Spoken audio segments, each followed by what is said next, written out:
औज़ुबिल्लाहिमिनश्शैतानिर्रजीम बिस्मिल्लाहिर्रहमानिर्रहीम। Dear students, अस्सलामु अलैकुम। क्लास 10th का लेक्चर नंबर 58 है। इस लेक्चर के अंदर हमने कॉन्टीन्यूस फ्रीक्वेंसी टेबल का कुछ कंसेप्ट डिस्कस करना है कि कॉन्टीन्यूस फ्रीक्वेंसी टेबल के अंदर कौन कौन सी बातें डिस्कस हमने यूज़ करनी है, उनको हम डिस्कस करते हैं यहाँ पर। सबसे पहली बात है क्लास लिमिट की, कि क्लास लिमिट क्या होती है। बेटा, किसी भी क्लास या किसी भी ग्रुप को डिफ़ाइन करने के लिए जो मिनिमम और मैक्सिमम वैल्यू यूज़ होती हैं वो क्या होती है? क्लास लिमिट होती है। The minimum and the maximum values defined for a class और group are called class limit. किसी भी क्लास या ग्रुप को डिफ़ाइन करने के लिए जो मिनिमम और मैक्सिमम वैल्यू यूज़ होगी वो क्या कहलाएंगी? Class limits कहलाएंगी। अब क्लास लिमिट में दो चीज़ें होती हैं, एक होती है लोअर क्लास लिमिट, एक होती है अपर क्लास लिमिट। जो मिनिमम वैल्यू होगी वो लोअर क्लास लिमिट कहलाएगी और जो मैक्सिमम वैल्यू होगी वो क्या कहलाएगी? अपर क्लास लिमिट कहलाएगी। द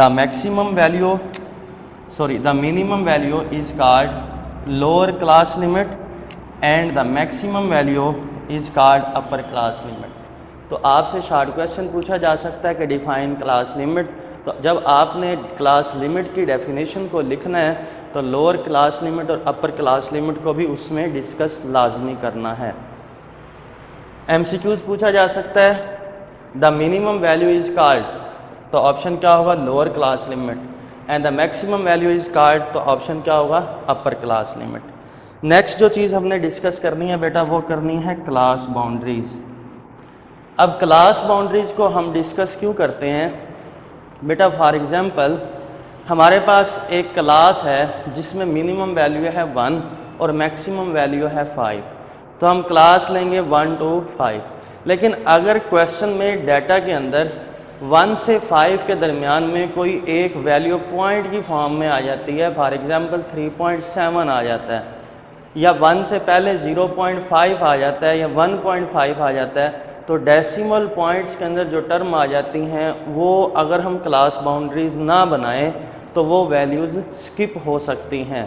उन वैल्यूज़ को क्वेश्चन में इंक्लूड करने के लिए, डाटा को सही तरीके से अरेंज करने के लिए हम क्लास बाउंड्रीज़ को डिस्कस करते हैं। इट्स मीन कि अप्रॉक्सीमेट वैल्यूज़ को वहाँ पर लेने के लिए, डेसिमल पॉइंट की फॉर्म में वैल्यूज़ को लेने के लिए हम क्लास बाउंड्रीज़ का कंसेप्ट यूज़ करते हैं। क्लास बाउंड्रीज क्या होती हैं कि कॉन्टीन्यूस फ्रीक्वेंसी टेबल और continuous frequency distribution is based on measurable characteristics variable which involve the rules of approximation to reduce any observation। बेटा, अगर फॉर एग्जांपल हमारे पास किसी भी डाटा के अंदर कोई चीज़ डेसिमल पॉइंट्स की फॉर्म में आ जाती है तो उस पॉइंट वाली वैल्यू को, डेसिमल फॉर्म में एग्जिस्ट करने वाली वैल्यूज़ को उस डाटा के अंदर इन्वॉल्व करने के लिए हम क्लास बाउंड्रीज डिस्कस करते हैं। अब बात यह है कि क्लास बाउंड्रीज कैसे बनाई जाती हैं बेटा? जब भी हम दो सक्सेसिव क्लास लिमिट्स को ऐड करें और फिर उसको 2 पर डिवाइड कर दें तो हमारे पास क्या बनती हैं? क्लास बाउंड्री बनती है। क्या बनती है? क्लास बाउंड्री बनती है। और वो जो क्लास बाउंड्री बनेगी वो प्रीवियस क्लास की अपर क्लास बाउंड्री होगी और नेक्स्ट क्लास की लोअर क्लास बाउंड्री होगी। जिस तरीके से हमने अपर क्लास लिमिट और लोअर क्लास लिमिट को डिस्कस किया था, इसी तरीके से ही अपर क्लास बाउंड्री और लोअर क्लास बाउंड्री होगी। तो बेटा देखते हैं कि क्लास बाउंड्रीज को ऑब्टेन कैसे किया जाता है। A class boundary is obtained by adding the successive limit and dividing the sum by 2। Successive limit का सम लेंगे और उसको 2 पर डिवाइड कर देंगे तो क्या बनेगी? Class boundary.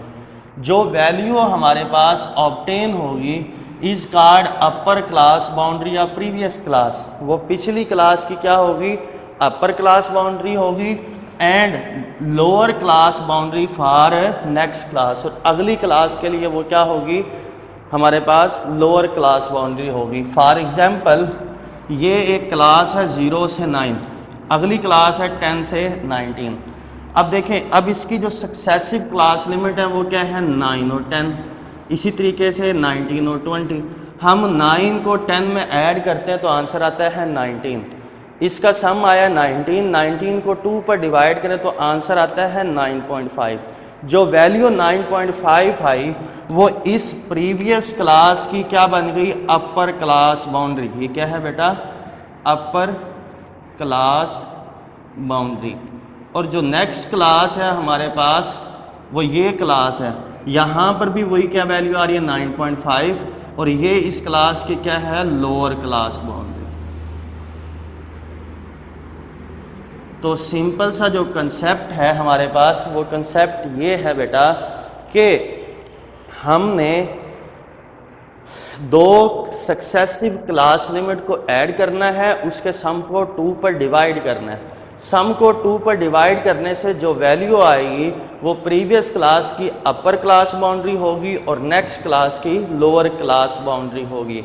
हम सिंपल ये भी कह सकते हैं कि अगर हमारे पास कोई भी क्लास लिमिट्स गिवन है तो उसकी जब हम क्लास बाउंड्रीज बनाएंगे तो इस क्लास लिमिट की लोअर क्लास लिमिट में से 0.5 को माइनस कर देंगे, अपर क्लास लिमिट में 0.5 को ऐड कर देंगे।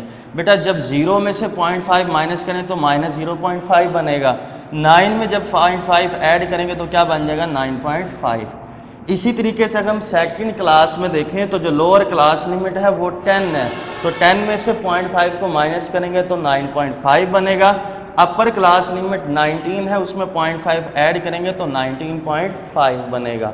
तो इस तरीके से भी आप इसको याद रख सकते हैं। यहाँ पर हम ये भी कह सकते हैं कि एक क्लास के अंदर जो अपर क्लास बाउंड्री होगी वही वैल्यू अगली क्लास के अंदर लोअर क्लास बाउंड्री होगी। इस पहली क्लास को देखें, इस क्लास के अंदर अपर क्लास बाउंड्री 9.5 है, तो नेक्स्ट क्लास के अंदर यही वैल्यू 9.5 क्या बन गई है, लोअर क्लास बाउंड्री बन गई है। अब अगर हम सेकंड क्लास को देखें तो जो अपर क्लास बाउंड्री है वो 19.5 है, तो नेक्स्ट क्लास के अंदर जो लोअर क्लास बाउंड्री है वो भी क्या है, 19.5 है। तो ये कंसेप्ट था क्लास बाउंड्री का। उसके बाद जो नेक्स्ट हमने डिस्कस करना है वो करना है मिड पॉइंट और क्लास मार्क, कि मिड पॉइंट क्या होता है और क्लास मार्क क्या होता है। दोनों का एक ही मतलब है। शॉर्ट क्वेश्चन पूछा जा सकता है कि डिफाइन मिड पॉइंट और क्लास मार्क। ये जो डेफिनेशन हम डिस्कस कर रहे हैं ये तमाम डेफिनेशन आपकी रिव्यू एक्सरसाइज के अंदर एज अ शॉर्ट क्वेश्चन उसने डिस्कस की हुई हैं। मिड पॉइंट को हम ये कह सकते हैं कि एवरेज के टर्म में हम इसको डिफाइन करते हैं कि किसी भी क्लास के अंदर अपर क्लास और लोअर क्लास को हम 2 पर डिवाइड के सम को 2 पर डिवाइड कर दें तो मिड पॉइंट आ जाता है। किसी भी क्लास का मिड पॉइंट कैसे फाइंड किया जा सकता है, किसी भी क्लास का मिड पॉइंट फाइंड करने के लिए हम लोअर क्लास लिमिट और अपर क्लास लिमिट दोनों को ऐड करते हैं और 2 पर क्या कर देते हैं, डिवाइड कर देते हैं। Mid point of a class is obtain by dividing the sum of upper end lower class by 2। For example ये फर्स्ट क्लास है मेरे पास 0 से 9। इस क्लास का मिड पॉइंट या क्लास मार्क फाइंड करना चाहूँ तो मैं क्या करूँगा, 0 में 9 को ऐड करूँगा तो आंसर क्या आएगा 9। 9 को 2 पर डिवाइड करूँगा तो आंसर क्या आ जाएगा 4.5। तो इस पहली क्लास का जो मिड पॉइंट होगा वो क्या होगा, 4.5 होगा। इसी तरीके से नेक्स्ट हमारे पास एक डेफिनेशन है कम्युलेटिव फ्रीक्वेंसी की, कि कम्युलेटिव फ्रीक्वेंसी क्या होती है। बेटा अगर हम किसी भी क्लास की फ्रीक्वेंसी में उस क्लास से ऊपर वाली क्लास की फ्रीक्वेंसी को ऐड कर दें तो क्या मिलती है, कम्युलेटिव फ्रीक्वेंसी बनती है। The total of frequency up to an upper class limit और boundary is called the cumulative frequency. अगर हम किसी भी क्लास की फ्रीक्वेंसी में उससे ऊपर वाली क्लास लिमिट या क्लास बाउंड्री की फ्रीक्वेंसी को ऐड कर दें, वो क्या बन जाएगी, कम्युलेटिव फ्रीक्वेंसी बन जाएगी। हम क्वेश्चन करते हैं तो वहाँ पर ये कम्युलेटिव फ्रीक्वेंसी का कंसेप्ट यूज़ होगा। एक्सरसाइज 6.1 की तरफ मूव करते हैं। क्वेश्चन नंबर हमारे पास 1 है। क्वेश्चन नंबर 1 के अंदर उसने क्वेश्चन की स्टेटमेंट बताई हुई है कि the following data shows the number of member in various families, construct frequency distribution, also find cumulative frequency. उसने एक डाटा दिया हुआ है और वह कहता है कि ये जो डाटा है ये डिफरेंट फैमिलीज के नंबर ऑफ मेंबर्स हैं। तो आपने 2 काम करने हैं। पहला काम फ्रीक्वेंसी डिस्ट्रीब्यूशन बनानी है, दूसरा काम कम्युलेटिव फ्रीक्वेंसी भी फाइंड करनी है। तो लास्ट लेक्चर नंबर 57 के अंदर हमने फ्रीक्वेंसी डिस्ट्रीब्यूशन का टेबल बनाने का मेथड सीखा हुआ है और वो मेथड क्या था, उसके कुछ रूल थे। हमने कहा था कि सबसे पहले हम क्वेश्चन के डाटा के अंदर मिनिमम वैल्यू और मैक्सिमम वैल्यू को देखेंगे। उन वेरिएबल्स को हम नंबर ऑफ मेंबर या वेरिएबल के कॉलम में लिखते हैं और मिनिमम वैल्यू से हम शुरू करते हैं और मैक्सिमम वैल्यू तक हम उसको लेकर जाते हैं। दूसरा काम हमने क्या किया था, हमने कहा था कि टैली मार्क क्या करते थे कि किसी जो भी हम क्लास डिस्कस कर रहे हैं उस क्लास के अंदर वो वैल्यूज़ कितने टाइम एग्जिस्ट कर रही हैं। फॉर एग्जांपल अगर पहली क्लास है 1 से लेकर 5 तक, तो हमने ये देखना है कि 1 से लेकर 5 तक जो वैल्यूज़ हैं वो उस क्वेश्चन के अंदर कितने टाइम्स इंक्लूड हो रही हैं। अगर हम सिंपल वेरिएबल को ले लेते हैं, फॉर एग्जांपल अगर हम इस क्वेश्चन को देखें तो इस क्वेश्चन के अंदर सबसे जो मिनिमम वैल्यू है बेटा वो है 2। वो क्या है बेटा, 2। और सबसे जो मैक्सिमम वैल्यू है वो है 12। तो हमने जो सबसे पहला कॉलम बनाना है वेरिएबल का, वो हमने मिनिमम वैल्यू से लेकर मैक्सिमम वैल्यू तक जाना है। तो 2 से लेकर 12 तक लिखेंगे 2, 3, 4, 5, 6, 7, 8, 9, 10, 11, 12। अब हमने ये देखना है, अब ये पहली क्लास बन गई है, तो हमने ये देखना है कि इस क्वेश्चन के अंदर ये जो वैल्यू 2 आ रही है ये कितने टाइम्स आ रही है। तो इस डाटा के अंदर 2 को देखें, वो सिर्फ बेटा एक टाइम इंक्लूड हो रही है, ये वैल्यू 2 है, इसके अलावा 2 दोबारा नहीं आ रहा। तो सेकंड कॉलम हम बनाते हैं टैली मार्क का। टैली मार्क में क्या होता है कि वर्टिकल बार को हम यूज़ करते हैं। अगर ये एक दफ़ा रिपीट हो रही है तो टैली मार्क सिर्फ सिंगल टाइम आएगी। उसके बाद नेक्स्ट वैल्यू 3 है। अगर आप 3 को इस क्वेश्चन की स्टेटमेंट के अंदर देखें तो वो 3 टाइम आ रही है, तो हमने 3 वर्टिकल बार लगा दी हैं। 4 को देखें तो वो 6 टाइम आ रही है। अब 6 को टैली मार्क के थ्रू कैसे लिखते हैं हम बेटा, यहाँ पर देखिएगा 1, 2, 3, 4।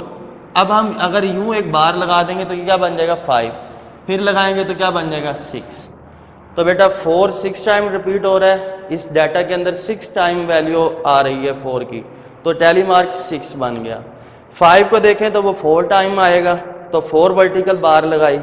6 को देखें तो वो 3 टाइम आ रहा है, तो 3 वर्टिकल बार लगाई। 7 को देखें तो वो 6 टाइम आ रहा होगा, तो हमने उसको टैली मार्क से रिप्रेजेंट कर दिया। 8 को देखें तो वो 5 टाइम आ रहा है, तो हम टैली मार्क में 5 को इस तरीके से रिप्रेजेंट करते हैं। 9 को देखें तो वो 6 टाइम आ रहा है, तो हमने टैली मार्क के थ्रू 6 को रिप्रेजेंट किया।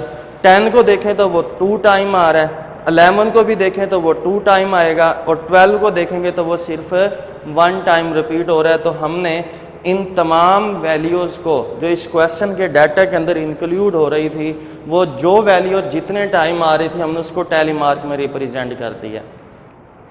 तीसरा कॉलम हम बनाते हैं फ्रीक्वेंसी का। फ्रीक्वेंसी क्या होती है कि वो टैली मार्क को हम नंबर्स की फॉर्म में रिप्रेजेंट कर देते हैं। फ्रीक्वेंसी ये होता है कि कोई भी वैल्यू किसी भी डाटा के अंदर जितने टाइम एग्जिस्ट कर रही होगी वो उसकी क्या होगी, फ्रीक्वेंसी होगी। 2 1 टाइम रिपीट हो रहा था तो 1 लिखा, ये 3 टैली मार्क में है तो इसको नंबर की फॉर्म में 3 लिख देंगे। ये 6 4 3 6 5 6 2 2 1। क्लियर होगी जी बात। उसके बाद लास्ट हम कॉलम बनाते हैं कम्युलेटिव फ्रीक्वेंसी का। जो फ्रीक्वेंसी डिस्ट्रीब्यूशन है उसमें सिर्फ ये 3 चीज़ें यूज होती हैं, वेरिएबल, टैली मार्क और फ्रीक्वेंसी। लेकिन इसने क्वेश्चन की स्टेटमेंट में ये चीज़ ऐड कर दी थी कि आल्सो फाइंड कम्युलेटिव फ्रीक्वेंसी।